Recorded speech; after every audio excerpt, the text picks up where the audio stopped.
Memtisha rais, tutasubiri kama hiyo orodha ya mashahidi watakaoitwa na upande wa mashtaka kuja kudhibitisha hilo shtaki la kutisha, watamuita huyo mkuu wa nchi, watamuita mama.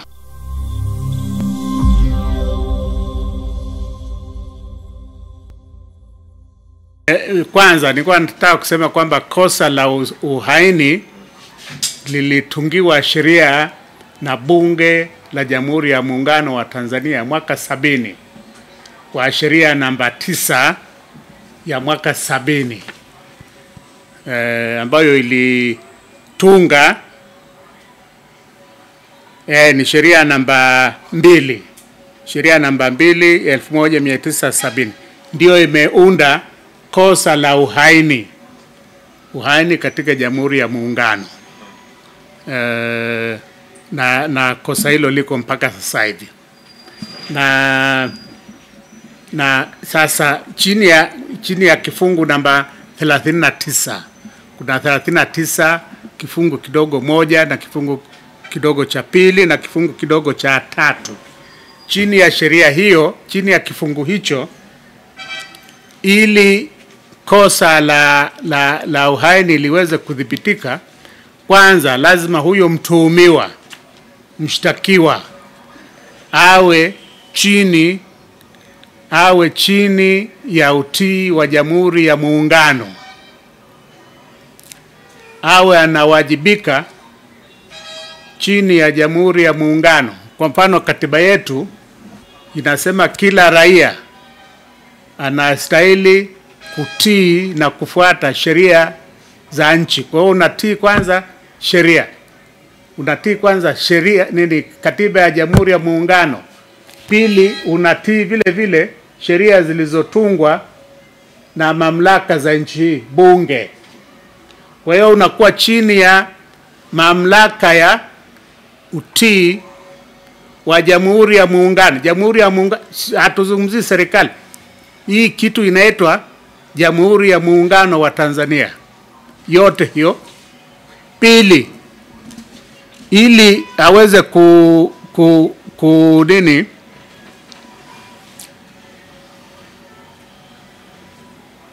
kushtakiwa na kutiwa hatiani kwa kosa la uhaini, lazima kuwe na ushahidi kwamba alitunga nia, kwamba alikuwa na nia ya kufanya hilo kosa.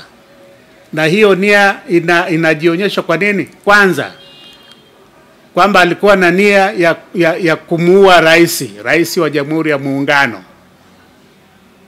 au kumjeruhi, au kumuumiza, au kumfungia rais wa Jamhuri ya Muungano. Ukifanya hayo makosa ni uhaini. Utakuwa umefanya kosa la uhaini. Pili, kama utaonyesha nia ya kupindua serikali, au kama utaonyesha ya kusababisha mabadiliko ya serikali kwa mfumo halali, kwa njia ambayo haijaruhusiwa na sheria. Tatu, kosa la uhaini litakuwa limefanyika kama wewe ambao umeshtakiwa na uhaini utakuwa umeitishia Jamhuri ya Muungano, umeitishia serikali, au umeitishia mahakama, au bunge, na umeonyesha nia hiyo ya kutishia kwa tendo linaloonekana. Tendo linaitwa overt act, ambalo linaonekana. Hilo tendo la kufanya uhaini linaonekana aidha kwa kutoa maandishi au kuchapisha habari vitu kama hivyo, ndio unakuwa umefanya nini? Umefanya kosa la uhaini. Kwa hivyo unamjeruhi, unakuwa na nia ya kumuua rais, kumjeruhi, kumfungia au kumuumiza. Alafu nia hiyo unafanya nini? Unaitekeleza. Ni kurudisha nyuma kwenye historia ya kwetu. Hii kosa la uhaini limeanzishwa mwaka 1970 kama nilivyosema, na watu wa kwanza kushtakiwa na kosa hilo la uhaini walikuwa ni, wewe umeenda shuleni sekondari mwaka gani bwana Bendera, bwana Baraki? Kulikuwa na kesi ya uhaini ya kwanza katika Jamhuri ya Muungano wa Tanzania, ambako jamhuri walimshtaki Gray Likungu Mataka na wenzake 7, wakiwemo, utamkumbuka kwenye historia ya nchi hii, Mama Biti Titi Mohamed, wakiwemo bwana Michael Kamaliza. Hii katika kesi hii hao watu 9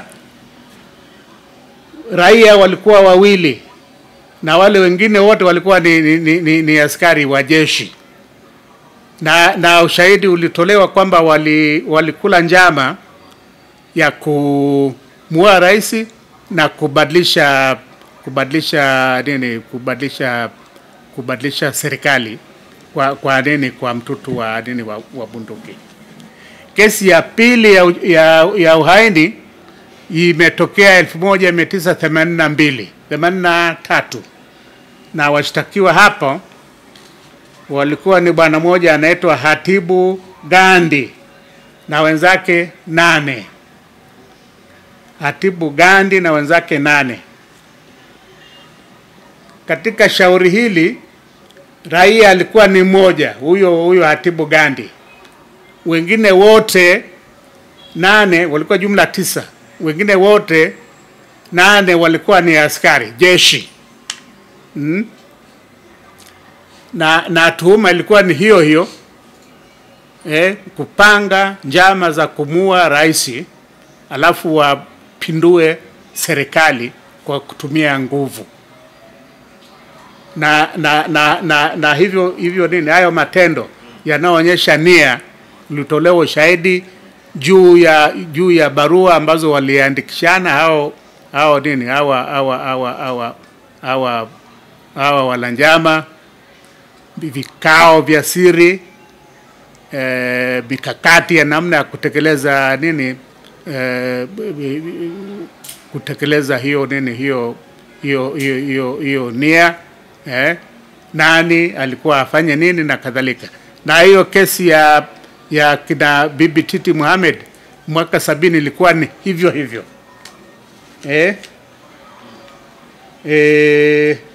Sasa nitoe mfano mwingine wa 3. Kwa mfano, Kenya mwaka 1983 jeshi Kenya na raia kadhaa walifanya jaribio la kuipindua serikali ya Moi. Baadhi ya wale askari walikimbilia Tanzania, wakaja wakajificha huku, walivikamatwa. Kukawa na shauri la kuwahamisha, kuwarudisha Kenya ili wakashtakiwe. Unanipata? Na kati ya askari mmoja alikuwa Ochuka nadhani, walirudishwa. Walikuwa ni askari waliokula njama kupindua serikali kwa kutumia nguvu. Askari pamoja na raia unatumia nguvu. Sasa huyu mheshimiwa, huyu bwana Tundu ni raia, unajua ni raia. Hakuna hajashtakiwa pamoja na watu wengine. Kwa hakika mpaka sasa hivi, labda wabadilishe hati za manini, hati ya mashtaka, hajaunganishwa na maaskari wenye silaha ili waweze kupindua serikali.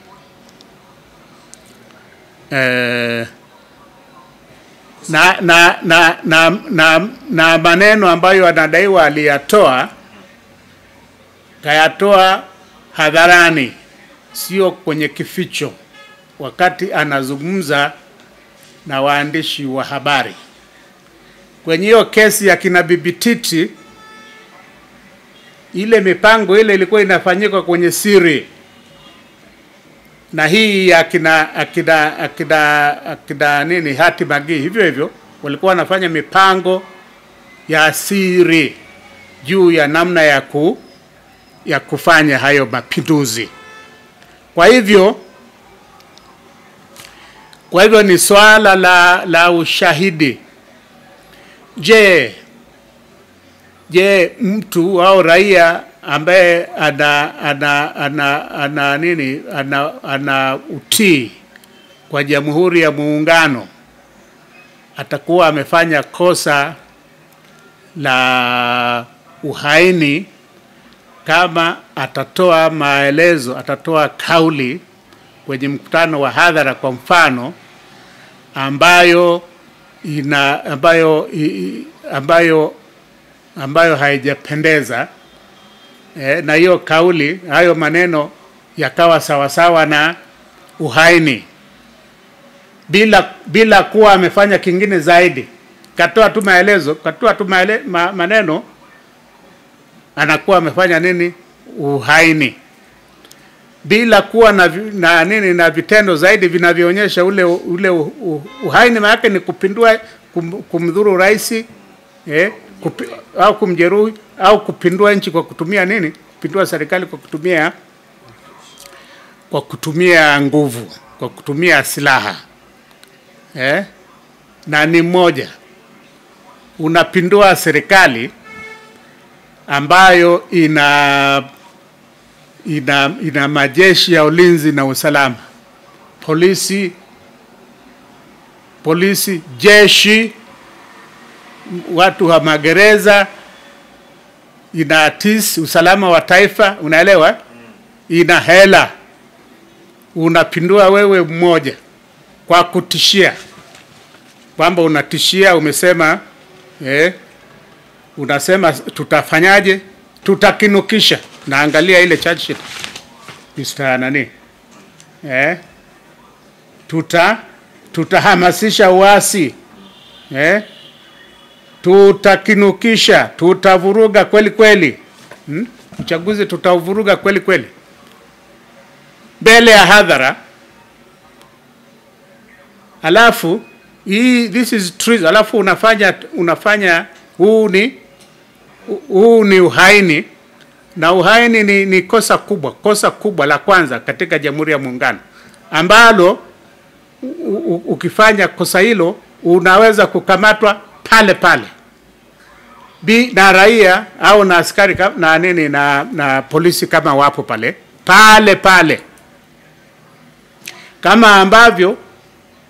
kama ambavyo sisi raia, kama unaona mtu anafanya kosa mbele yako, anavunja store, anapiga mtu, anaiba, si tunamkamata pale. Hatusubiri, yaani hatutawanyiki. Unaenda kwenye shughuli zako. Huyu mheshimiwa allegedly kafanya uhaini mbele ya waandishi wa habari na mbele ya wanachama wengine labda 300 ngapi. Alafu baada ya hapo watu wametoka, wametawanyika. Ameenda nyumbani kwake, ameenda siku mbili baadaye, ameenda kuwa mwenyekiti wa viongozi wa vyama ambavyo viko bungeni, chini ya kivuli cha Kituo cha Demokrasia Tanzania, Tanzania Center for Democracy. Kaongoza kikao pale, akiwemo Mheshimiwa Stephen Wasira, makamu mwenyekiti wa CCM ametoka pale kwenye hicho kikao, ameenda kufanya campaign hizo mikoa ya nene ya kaskazini wiki nzima, analindwa na polisi, hawajamkamata. Yani kwa hivyo tunasubiri ushahidi katika shtaka la hilo ambalo ameshtakiwa. Anadaiwa kwamba alitisha na kuiogopesha serikali ya Jamhuri ya Muungano wa Tanzania. Sasa neno serikali ni nini? Neno serikali halijafafanuliwa na sheria, kwamba unaposema serikali una maana nini. Lakini bahati nzuri kwenye katiba yetu chini ya sura ya pili ya katiba imefafanua. Sura ya pili inazungumzia serikali ya Jamhuri ya Muungano. Sehemu ya kwanza inasema hiyo serikali manake ni nani? Inamtaja rais wa Jamhuri ya Muungano ndio serikali. Wa pili inamtaja makamu wa rais wa Jamhuri ya Muungano, yuko kwenye ainisho hilo la serikali la neno serikali. Inataja baraza la mawaziri,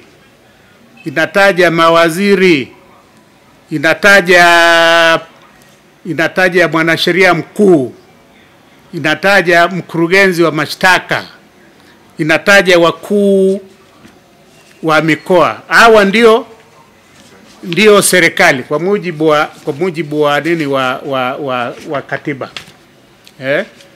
Sasa shtaka ambalo Mheshimiwa Tundu ameshtakiwa nalo ni kwamba ameitisha serikali.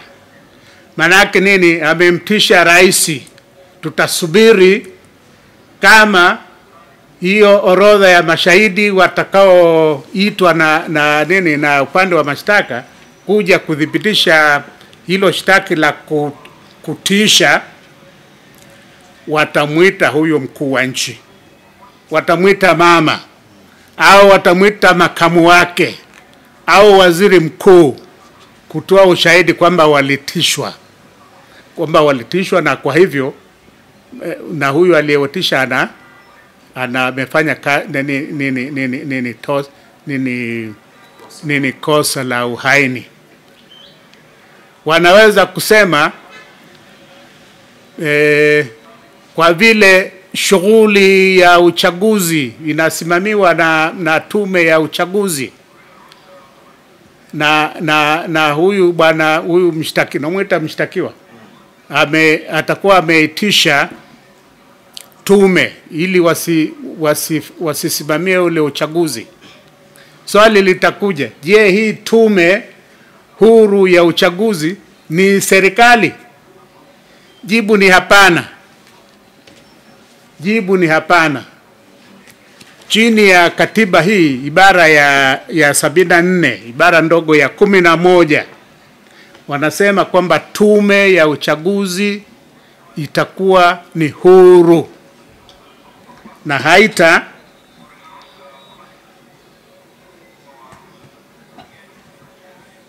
niipata katika kutekeleza mamlaka yake kwa mujibu wa masharti ya katiba hii. Tume ya uchaguzi haitalazimika kufuata amri au maagizo ya mtu yeyote au idara yoyote ya serikali